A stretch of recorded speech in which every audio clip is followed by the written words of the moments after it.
Now, through the miracles of modern technology, zany worldwide banner featuring Tom, Michelle, and Jim in an on-topic, off-topic free-for-all. Welcome to the Gun Talk After Show.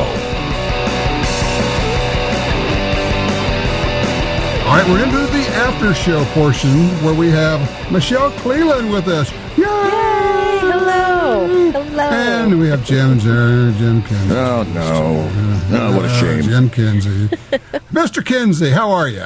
I am doing awesome, sir. Life is good. Good deal. Life is good. It's a good week. It's a good day. Mm-hmm. We're above dirt. We're looking at the ground from the correct side. Right. Beats the alternative, doesn't it? Don't it, though, as we say. Man, I'm telling you. Well, we got some folks who called in. They've been on hold for a little while, so let's go ahead and do that if we would. Let's drop down and grab Barry first on line 2 out of Carson City. Hey, Barry, thanks for your patience. Hi, Tom. Thank you, sir. You bet. It was about 20 months ago when my ma had passed away, and I had my guns and valuables and stuff locked up in her house, and right after she passed away, as things usually happen like this, I hadn't heard from my brother, and since he was the executor, they immediately confiscated the house keys from me, and I've been trying to get my guns and valuables out of the house, and now the judge and his attorney and my attorney, they all say there's nothing that I can do because I can't prove that they existed. Where are the guns right now? Well, I can give you a good guess where they're at, but they're not supposedly at the house, and the only one who knew the other combination or how to get in that house was my brother.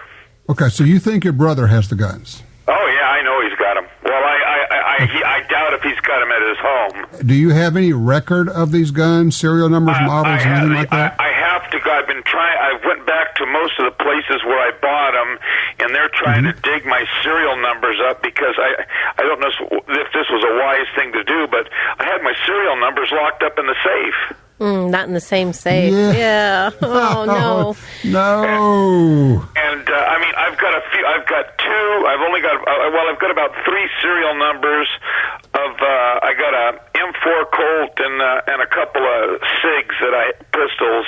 I got the serial numbers for those. And who you say you turned those in? Who did you turn them into? Oh, I turned the serial numbers into my attorney. And what happened then? And he was supposed to have a meeting with the judge and my brother's attorney. And from what my attorney told me is that I could not prove that these guns, that at least with these couple of serial numbers that I had, that were in the house or that they ever were even around the house. Okay, take a deep breath, Barry. Hold on a second here. Michelle, Barry, first of all, Barry, did you buy these from gun stores? Yep. Well, some of them. All right, Michelle, Barry, the gun store has a record of these, right? Correct. Yeah, but it's the ones that I got at gun shows and things like that are missing. But the most expensive ones that I got were in fact bought at one of your sponsors here in Reno, Nevada. Okay, so Michelle, could he not go to a gun store and get them to issue a copy of a receipt or an affidavit that these guns were purchased there? The ones that were purchased through a gun store, absolutely. Yeah. The ones that he purchased individually, yeah. Right. You have to keep your own records on that. That's a different deal. But you could get records of the ones you bought from a gun store. Have you done that yet, Barry? Yeah, I've got a hold of them, and they said they are looking. It's taken a lot longer than I thought it would. They said they're looking for them, but like I say, the ones that I did have, the numbers that I did have, and that the judge and my brother's attorney and my attorney looked at, okay, like I say, Barry, they told me they didn't exist. Barry. Yes. Okay, just answer the question I'm asking you. Don't give me a big story. Okay. Do you have... Here's where I'm going with this, is nobody can tell you didn't own the guns if you have a copy of the receipt, and you get that from the gun store. All right, yeah, I'll have to get the receipts from the gun store, yes, sir. Correct. You need to do that. Now, here's my question for you. This is going to be the critical part. How ugly do you want to get in this battle with your brother? Well, I tell you, it's really expensive so far, and it's a lot of guns, and like I say, the way they've been stretching it out, I don't really know what to do right now. Okay, here is it worth blowing up your family? Because I mean, there's a way to go on this. And I always go to the far extreme, and then I start backing up, and which is I would call and report all these guns with the serial numbers. I would report them as stolen. Okay, well that sounds good to me. No, it's actually not good. It's really horrible because now, if your brother has these guns, now he has guns that have been reported stolen. The thing is, and also, there actually could be action against you if you don't think they're stolen. I mean, this is ugly. This is the kind of ugly stuff that happens with families. I take it you and your brother are pretty much estranged. You don't talk much, or you don't have a lot in common at this point. Well, I haven't really talked to him in 30 years until my mom died. That would cover that, yes. Okay. Your choices are to keep pushing this and see if you can get anything, or to walk away, take it as a lesson, a life lesson that just sucks, and just keep on moving because it's going to eat you up. Honestly, and Michelle helped me out here, but the only thing I can think of to do is to go to the gun store and say, look, I need to get a receipt for this. And I would, and this may not be the right thing, Michelle helped me out, but I would say, look, guys, I'll give you $50 for every receipt you can dig up. And depending on how large of a store they have and how long ago the purchases have been made, that's a lot of paperwork to sort through. And if they are not a computerized store, that makes a huge difference. That's all man time. And I'm sure with most stores, there is a fee to go through all of those books because let me tell you, line by line, person by person, that's a long time. Okay. Hey, Barry, how long ago were the guns purchased? They were lifted. I purchased most of them when Bush had lifted the gun ban. I think it was 94. I'm not sure. Or no, wait, maybe it was 2000. 2004. The bill sunsetted. Yeah, he didn't. Bush didn't do anything about that. Bush was not our friend. Okay, so 2004. So we're talking about 12 years ago. That is, now the only thing is, if you had a way to say, I bought them at this month, but it's going to cost somebody time, which is money. And if they're looking at it and saying, hey, there's no money in this for us, they're not going to go dig back through that stuff. If you walk up and say, all right, here's the deal, guys, I got $1,000, that I'll pay to help you dig the stuff out. That's going to help the process because they're going to have to pay somebody, right, Michelle, to sit there and go through these books. That's right. Time is money, unfortunately. Time is money. And when you're paying somebody and they're not selling guns, they're not taking care of things. So the question for you, Barry, is number one, will you put up the money to get this? Number two, what are you willing to do? Number three, are you going to blow up your family even worse than it already is? It's a mess. And, oh, yeah, by the way, for everybody who's listening to this, lessons to be learned. Keep records of your guns in a separate place. Yeah, pictures. I mean, with the smartphones, you can get files up on your phone that will hold all your serial numbers. But you can videotape them all, too. Exactly. I was just going to say, a picture. He said they were in a safe, a picture of the guns in the safe, and the safe, and the safe in the mom's home. I mean, all of these and you holding things. The guns. Yeah, just all of these it's things. So easy to do now. So easy to do. Just take pictures, take video, pick each one of them up, and say, this is a Remington 700. Serial number is blah, blah, blah, blah, blah. Get a close-up picture of the serial number. I bought this such and such. Give the background on it. Put that file away somewhere. Put it in the cloud. Everybody should do that because that house could burn down. The safe could disappear. You simply don't. It's like making backups of your computer and keeping the backup hard drive next to your computer. Right. It doesn't do you any good. You got to get it outside of the building that it's on. So, Barry, look, I wish you luck with it, man. I don't know what to tell you, but you've got a mess. But frankly, part of the mess is because of 30 years of not talking to your brother for whatever happened. And let me I'm going to do this one thing right here. Give me just a second here, Michelle. I know what it is to hold a grudge. And it is a horrible, corrosive thing. And I know what it is to think I'm right and he or she is wrong. And he or she should be the first one. Corrosive, horrible, full of hate, and goes nowhere. Not for Barry, for everybody out there. Try to figure out where those grudges are and get rid of them, man. That's just, no good can come from that, and you're robbing yourself and the other people of a quality of life, an aspect of life that you're missing out on. And I'm specifically talking about family members here. Michelle, is there anything else we could think of that Barry might be able to do? Well, I was just thinking, you could there's acquisition disposition type books, maybe not as formal as what the stores have to keep, but there are those books that are in print. They're not much money. You can go online and find them. That type of a book, I had it. This is the serial number. Maybe if you sold it, who you sold it to. All of those things clear you in any kind of questioning. And I just think... And if you have receipts, take a picture of the receipt and store it on the cloud. Yes, I was just going to say, I think the most important thing is just taking pictures of what you have. The receipt, the gun, everything right then, right there, and you have it. Mm-hmm. Even if it's not with your phone, even if it's still with traditional cameras, you need to do this. And, insurance companies... Yeah. I guess I don't know why the firearms were stored in the mom's home to begin with, but... they're your property. Your property. Yeah. Yep, there you go. Who knows? He may have been staying there. Oh, well. Right. Let's move on here. Bill's with us out of Reno on line 1. Hey, Bill, how you doing, man? Good. Hi, Tom. I was talking with another fellow shooter, and he mentioned that there was this 45B, I believe, I could be wrong, that is going to change the laws concerning gun trusts. And so... I don't know too much about it. I tried to go on someplace and find it, but the language was not really specific, and I'm not sure what's going to happen.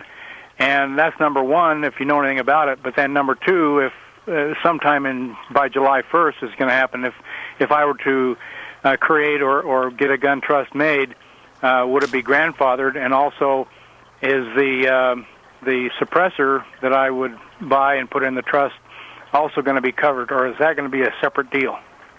Okay, you're not talking about a Nevada law, right? You're talking about a change. No. Okay, all right, I know what you're talking about. All right, here's the deal. Here's what's going on. The ATF has decided to reinterpret the law on their own, and now what they're going to do is say that previously, up until this point, if you're in a trust, then the members of the trust don't have to submit to background checks with the local sheriff. That's why a lot of us have trusts, because we have sheriffs that won't okay it. Under the new regulation, which takes place in July, the members of the trust do have to submit to a background check, but not, and here's the weird part, but not get the approval of the chief law enforcement officer. It still goes through, but you have to put this information in. Anything you have on order before this thing goes into effect is grandfathered. Only stuff you purchase after the July 1 date applies. How am I doing here, Michelle? Yep, that's exactly the way I understand it. And if it let me be clear. If you purchase after July 1, it can still go into the trust, but yes, in order to transfer to those members in the trust, they would have to go through a background check. Is that the NICS check? No. You're not understanding this. Okay. If it's a member of the trust, any member of the trust has access to the firearm. Period. Okay. But what has to happen is when the trust acquires a new firearm or a suppressor, then the trust, as part of the process, has to submit the information on, I don't know, here, Michelle, I don't know, is it one member of the trust? I don't think it's all members of the trust. That part I don't know, because you may have 10, 12 people or just 2 on your trust. So I'm not certain to that. Well, if I was going to buy a firearm or a member of the trust was going to buy a firearm, they still would have to go through the background check, the NICS. In order to purchase it originally. Yes, a firearm, yes. but not if it's a Class 3 NFA item. That's a whole different deal. I mean, yes, you have to do that check, but we're talking about submitting that information to the chief law enforcement officer of your area there, whether it's a sheriff or a police chief or whatever. Under current law, you don't have to do that with a trust. Under the law as reinterpreted by the ATF, you will have to do that. So going to local law enforcement chief, when I got my CCW, we had to notify the sheriff. And that sounds to me like it's the same way, or what you're saying is that the local law enforcement will have to know that this firearm is being purchased. That would be correct. You don't have to do that now at all. If you buy a firearm, the only background check is through NICS. And I would imagine if a gun trust is formed and those members of the gun trust, even though they buy a firearm, they still have to go through the background check, the NICS check. Has nothing, because you can't do a background check on a trust. Michelle? Okay, I guess I'm not following where he's going. Are you asking if you buy the gun, the person who initiates the purchase has to go through the background check. Then you have to list it onto your trust. From what I understand, the trust then allows the people who are listed on that to have the access to or inherit of that said firearm or compensator or whatever it might, suppressor, whatever it may be. Yeah, actually, there's actually no inheritance because the trust owns the guns. No individual owns the guns. So right. If a person in the trust dies, it doesn't matter because the trust still owns the guns. But if it's in their possession, it gives them the ability to not be unfriendly to the law, saying, no, I've got this trust that says I'm allowed to have this. Right. Bill, I take it you don't have a trust right now. No, I do not. I'm gonna make one. I'm gonna have one. Mm-hmm. Better move quickly July if you 1st. want to get in ahead of this. You better move fast and find a lawyer who has done a bunch of gun trusts. Okay, not just any lawyer. And I'm speaking gun trusts. The law lawyers say, yeah, I've done a lot of trust. I'm sorry, I'm not impressed. They have to have done gun trust. And they have to know exactly what the law says. There's a guntrustlawyer.com website, but there are a bunch of them out there. But find somebody that really knows what he or she is doing. Right. Look, Bill, I appreciate it. I think you need to do some more research because I think maybe you are a little bit unclear on how a trust works, the whole trust thing. And once you get that figured out, it'll make a lot more sense to you.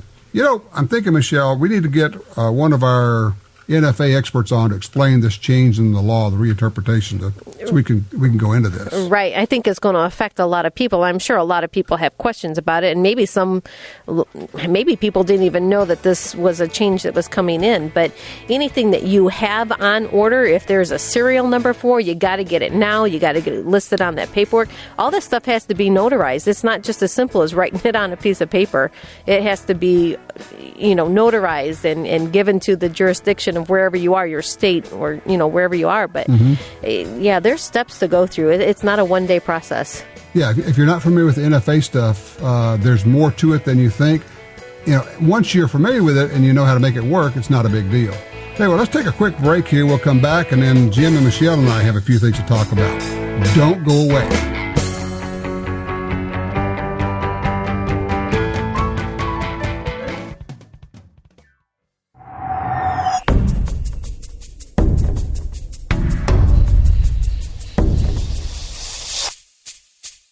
Smith & Wesson Bodyguards. Carry more comfortably, walk more confidently.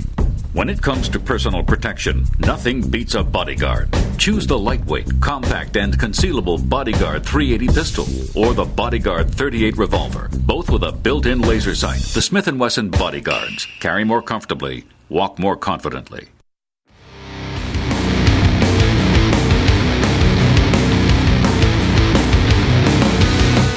All right, we're back with more of the after show. We got Jim, we got Michelle. Michelle, I love having your expertise, your background with gun stores because, I always say, how does this work? And almost inevitably, you know how it works because you've been there, done that. I try to make it my living to know. It's in our best interest of the store too, of course. Yeah, when you've got a gun store, it's by the way, it's Cleveland's Outdoor World, right? Right. Yeah, it pays to know the law. It pays to know the law because there are going to be people with badges who come in and check you every now and then. Yes, they do. Yep, they do. Let's talk about that for a second. How does that work? You get audits, or they just come in and talk to you, ATF? What happens? I guess the most recent experience in the past couple of years is they've come in and they've done full-blown audits where they sit down, they say, I want to see your books. and yes, sir, or yes, ma'am, here they are. And they might open to entry number 2 and say, show me the paperwork on this. Or this gun isn't checked out. Where is it in your store? Bring it to me now. And you literally have to go chase this down. So it unfortunately... Find the gun and bring it to them. Yep. Unfortunately, it does affect your day of business, but they don't care. And you have a person that's basically going to be sitting there responding to their questions or like I said, their requests of paperwork or firearms as they go. And the unfortunate part about that is if you're not up on that and you don't do your own audits, you have the potential of going before a board and having your license revoked.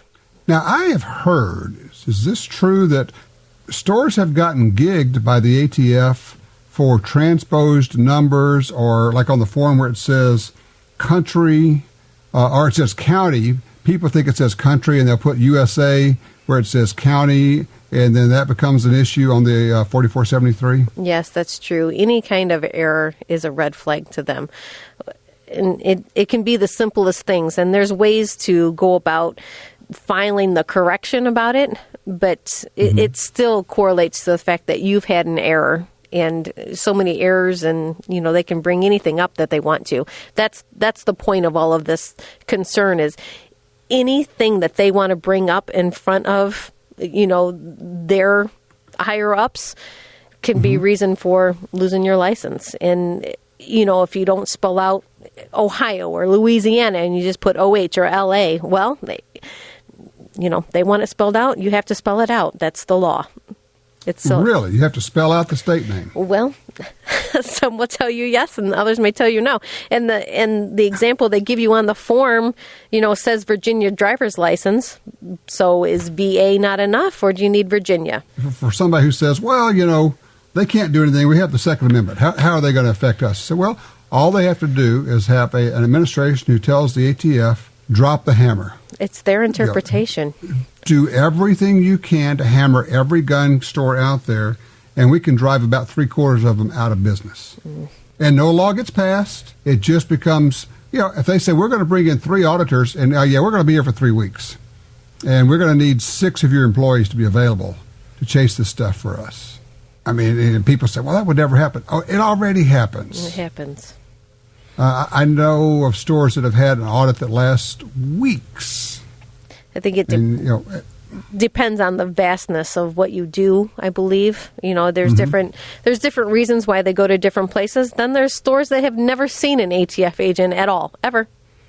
And that's where I want to go work. Right. That's like, how? I wonder how. Tell me what you're doing, right? Do they base it on volume? Do they base it on the amount of clerical errors? Yeah, they won't tell you. I don't know. They're not going to tell you. And then is it also kind of like when you get pulled over by a cop? I mean, you're not going to, if you're polite with them and short and sweet, they may be in and out in a day or so, right? Oh, yeah, definitely. Attitude has everything to do with some of it. Obviously, it's not in your best interest to be nasty to an agent. Yeah, I'll get it when I get a chance. I'll have it tomorrow morning. Yeah, no, that's not the way that they want that to go down. I'm sitting here. You need to bring it to me now. Right now. Right. Yep, I want to see this. And, if it takes you an hour, well, that could be an unfortunate situation on its own. I mean, things happen. You get involved with, customers or whatever. But, some of them can be unrealistic and some of them can be extremely nice. I don't want to bash any one of them, obviously. Yeah, but they're just people. Right. But except that Jerry guy. I want to bash him, but everybody else. But it is, just like everything else, a person's interpretation of what is supposed to be. Now, for businesses, there's places out there that are, or to help guide you or answer questions, and you can get in touch with them or whatnot. But, obviously being on the forefront of knowing what's going on, National Shooting Sports Foundation is great with giving information and holding clinics and stuff like that for people who are new into the business or even have been in business for years. So, there's places you can go and get education to make it so it's not so foreign. Because believe me, there are tons of laws, and you may not have an ID, or you might be a person that resides in 2 different states. Well, which one do we use for the purchase of the gun? Do I list them both? Do I not? So it's not just cut and clear. You got to know the laws. Well, yeah, and how long, after somebody moves to a state, how long is it before they're a resident of that state? Right. That's a regulation you have to know. Right. And what is the appropriate paperwork to show that they've been a resident for 90 days? What it's allowed and what isn't allowed. Because, just a rent bill might not be enough. You need to have a state or government type of bill. Yeah. For those who think, oh, yeah, I'd love to have a gun store, because I know a lot about guns. You're going, well, that's great, but that's really not the business you're getting into here. It's pretty tough. When you said the regulation with teddy bears earlier on the show today, I was just like, oh, my goodness, who has ever said that? It's an example used by the gun ban folks all the time. It says guns are simply, we don't have consumer regulations on guns. It's actually easier to buy a teddy bear. They have more control than a gun. They use that all the time. I'm going, wow. Are you guys crazy? Yeah, I've never been questioned over buying a stuffed teddy bear. Never. Yeah. Well, of course, what they would like is for the Consumer Product Safety Commission, because there is a regulation that prevents the CPSC from regulating firearms and ammunition. And the gun banners hate that because they say, well, we control, they look out over teddy bears. Why wouldn't we have them check the safety of guns? Except that about 30, maybe 35 years ago, the CPSC said they put out a proposal to ban handgun ammunition as being dangerous. And so they were just simply, and they have a lot of power, the CPSC does. And so we said, okay, Congress looked at that and said, I see where you're going. I see what you're doing here. This is another backdoor attempt for a gun ban. And so we're going to issue a regulation from Congress that says CPSC is specifically prohibited from regulating firearms and ammunition for good cause because they said we're going to ban them. Right. That's what that's all about, that whole teddy bear thing. And that's what they say about this Protection and Lawful Commerce in Arms Act. They say, well, you're saying that you can't sue gun companies. Well, no, that's not what you're saying at all. If a gun company makes a defective product, you can sue them. If a gun store illegally sells a gun to somebody, you can hold that store responsible, right? It just is a concern that, and probably no one else gets it because they're not in the industry, and there's so much misinformation about how you can buy a gun. And, like you said, you can't call up Sears and Roebuck and order your rifle anymore. You have to go to a federally licensed store. You have to go through the paperwork. If you're not allowed to take it right away, you have to wait 3 business days. And if they say yes or they say no, and you have to appeal. There's all these things that are in place. It's not just as simple as going to the store anymore and taking it home. And lying on the form is a crime. Yes, it is. I think it's great. You fill out this form and you lie about it, that's a crime. And people go, oh, anybody. We just had Sean Payton is the coach of the New Orleans Saints. We just had a shooting here at a former Saint, a guy who plays with the Saints. Will Smith was his name, not the actor, but that same name. Great guy from all reports, and he was going to go work for Peyton as an intern for coaching. He got shot and killed. Now, there's a lot of discussion about who was at the wrong and all of that, but in New Orleans, he got shot and killed. And Sean Payton, the coach, comes out with a whole rant about guns. And he says, I'm from Chicago. I grew up in Chicago, and I know this isn't going to make me popular around here. He says, but you can go online right now and buy 10 guns and have them shipped to your front door. And I'm thinking, really? And I'm thinking, okay. Now, here's a question for you. If it's a private sale in state, does that have to be face-to-face? I'm trying to find out if there's like a wiggle room in his statement there. Or could somebody actually mail you a gun in state? I thought as long as it was a handgun, regardless, it went from dealer to dealer. I mean, I think that is the legal process. Yeah, we're talking about on a private sale, though. If I wanted to sell you a gun, do you have to be here when I hand it to you? Or can I just take your money and mail it to you? Or can I order and mail it to you as long as it's still an in-state private sale? I'd have to say I don't know the answer. Why don't you mail us a few, Tom, and we'll find out. I'm afraid that's across the old state lines. We're going to run into a bit of an issue on that one. But it's one of those deals. If he's regurgitating stuff he's heard from the gun ban industry and growing up in Chicago, home of Barack Obama and Rahm Emanuel. But the problem is he's the coach of the New Orleans Saints. Right. And boy, did he get roasted. Good. I get it that he has this passion, that he's just distraught over this fellow, this friend of his, getting killed. But, man, instead of just talking about the guy who did the shooting, he goes off on the whole gun thing. there's nothing that stops a person from intentionally buying a vehicle and intentionally going and running somebody over. No, nothing in the world. So we don't even do a background check. You're right. So if that is what people think is the intention, I don't know. It's hard I guess to understand. It is. I mean, you get hung up on that because then that could go to so many other things, and they're like, "Oh no, it couldn't." Well, but it should be able to. If you're able to go after the store and the company that produced it, the store that purchased the gun from that company, there's a paper trail. They had to have your FFL license on hand, or they wouldn't have sent it to you. So then you have a paper trail to the person you sold it to, because you can't take a gun out of the store without going through the NICS paperwork. So there's paperwork on everything. So I just don't... There's a trail everywhere, but honestly, a lot of Americans don't know that. They really do think that you can just go buy a gun or have it shipped straight to your house. You can order it off the internet.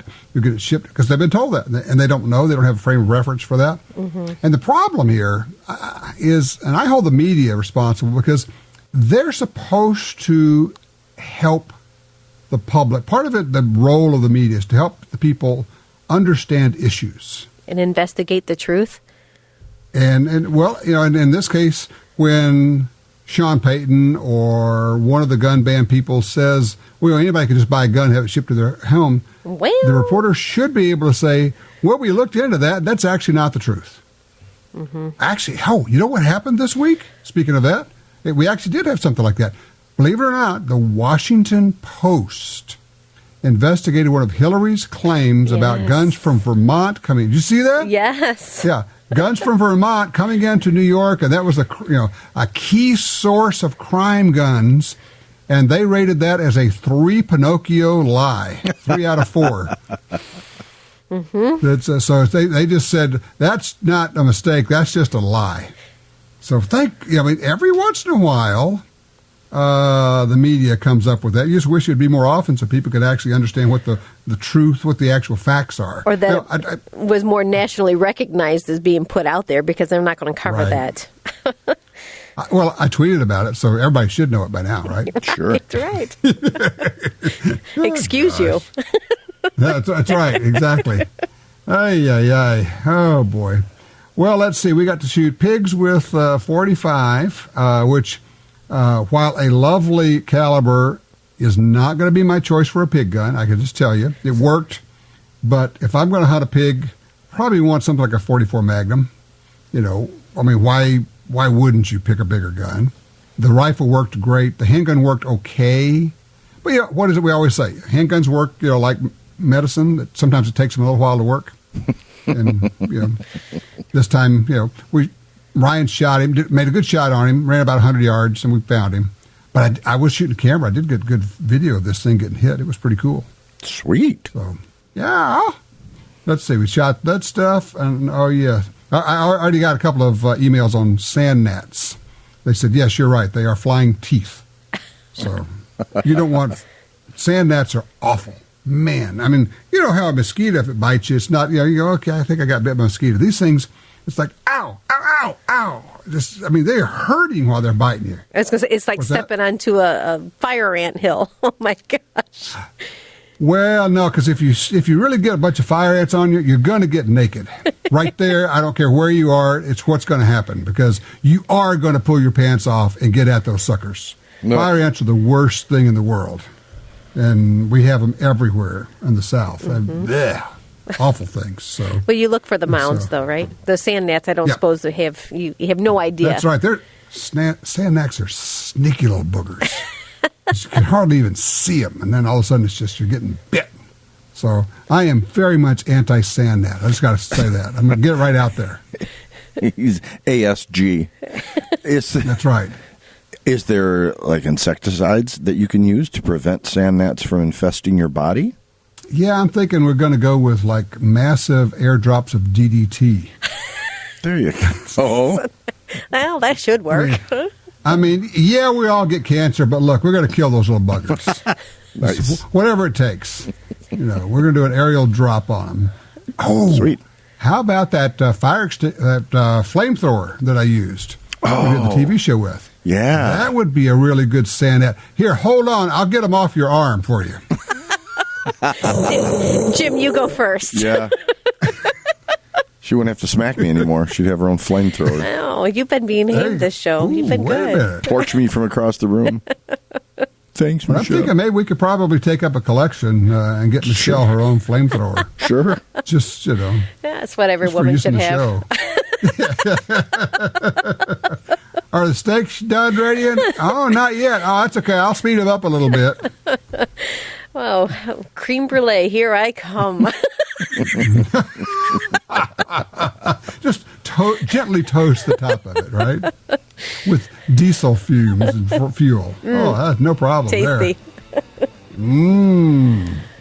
All righty. Well, on that lovely note, I think it's time for us to say adieu. Adieu. There you go. I do. I said that at my wedding. Yeah, I do. Yes, I do. That's there you go. So, all right, you guys be safe this week, and we will pick this up again in about 7 days. Sweet. All right. Take care, Tom. Tell your friends about the Gun Talk After Show, a more informal setting featuring Tom, Michelle, and Jim commenting on topics that are important to you. Available on iTunes and other podcatchers, and the Gun Dealio smartphone app for iPhone and Android.